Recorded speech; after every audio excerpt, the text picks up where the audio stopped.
All right, ladies and gentlemen, we are here at WrestleCon.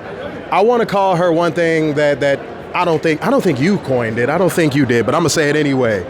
The big titted idiot. No, Effie coined that. Effie did, but I was like, I can make money off this, so I turned it into a t-shirt. Yes, indeed. So that you got to get your money out here. If you're not getting your money out here, what are you doing? Yeah. So being here at WrestleCon, it's always hustle and bustle during WrestleMania weekend. I want to talk about what this experience is like for you, and not only what this experience is like for you, but what would you tell somebody, a brand new wrestler coming into this environment, about it? A new wrestler? Yes.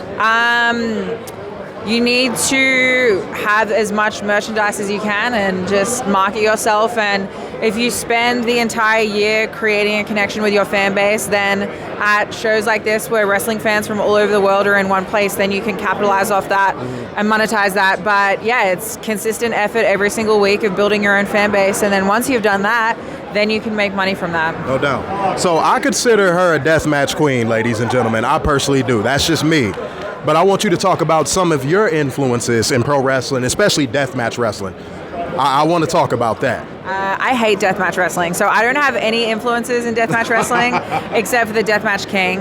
I truly don't care for it at all. I've never been a fan of deathmatch wrestling. Really? Yeah, I hate it. I'm terrified of it. No, I don't like weapons. I don't like blood. I don't like anything like that. The Deathmatch King is the only influence that I have. I did that match because I knew it'd get a whole bunch of buzz, and it did.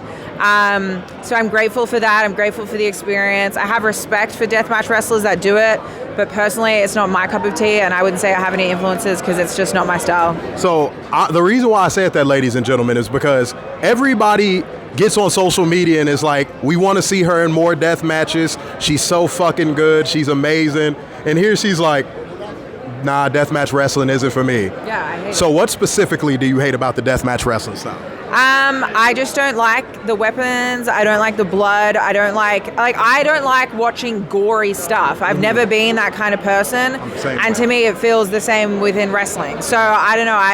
It's just not what I enjoy watching. I don't like standing ringside and seeing my friends get hit over the head with light tubes. Like, that doesn't excite me. I can understand why it excites a lot of other people, but for me, I'm like turning away and feeling queasy. So it's just like, I like some storytelling, some gaga, some drama. I don't need like blood. I'm good.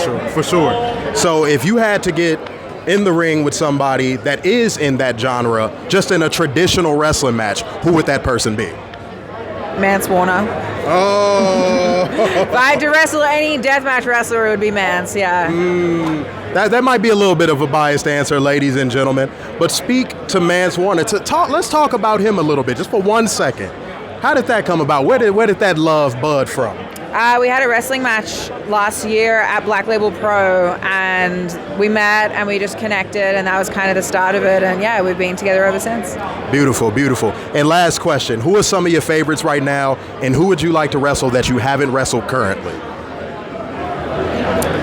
Honestly, and I know this sounds like really conceited, but I don't have specific dream matches of like, oh, I really want to wrestle this person. For me, it's more about like whatever situation I'm in, whoever my opponent is, if we can create a great story, if we can get the crowd invested. Like, there are certain people in the indies that I'm a big fan of that I think are doing really well. Like people like Maki Ito, like she has created such a brand around herself. Absolutely. So yeah, there's certain people who I'm like very impressed with their work. But as far as like dream matches, for me, it's more just like whatever I'm doing, is there a good story behind it? Okay, I know I say last question, but I want to follow that one up. So when you think of prominent stories in wrestling, what stands out to you? What are some stories in wrestling that you've seen that you were like, oh, that was picture perfect? Well, I mean, I think right now, if you're talking about the current landscape, like the main story that everyone is talking about within wrestling is like The Rock and Roman and Cody and the Bloodline and all that kind of stuff. So I think if that's what's happening at the highest level, and that is what has so many people engaged from an independent level, and even at other companies, in my opinion, we should be trying to take notes from that and trying to emulate certain things that are getting people so emotionally invested. Right. So if you were going to ask off the top of my head, what's like the biggest, most engaging storyline that I think right now, it's obviously that. So yeah, I think every wrestler out there should be watching what they're doing and taking notes and trying to apply that to their own stuff in their own way. Absolutely. So ladies and gentlemen, she has money to make. You know what I mean? We still gonna make her the Deathmatch Queen. Social media, I got you. We gonna have a conversation off camera. She's probably not gonna do it though. But guys, signing off yet again. It's your boy, Mr. Stark, sign. Steph DeLanda. Peace out, y'all.